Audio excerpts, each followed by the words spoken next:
তো হ্যালো বন্ধুরা, কেমন আছো? আজকে কিছু পায়রা বাড়ির আছে দেখাবো। আর অনেক দিন ইউটিউবে আসতে পারিনি কারণ আমার একটু প্রবলেম ছিল। তাহলে চলো দেখতে থাকো।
দেখুন বন্ধুরা, এদিকেও বাড়ির কিছু পায়রা আছে।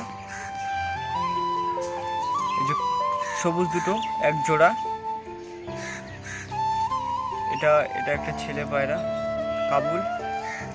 এখানে একটা কাবুল ছেলে পায়রা, আর ওখানে একটা খয়েরি কালার দেশি মাদি পায়রা আছে। ওটা এগুলি সব বাড়িরই পায়রা।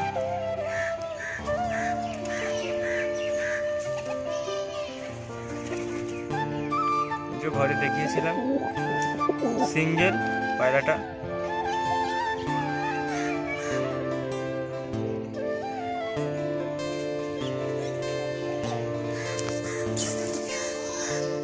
দেখুন বন্ধুরা, আরো সব পায়রা চলে এসছে।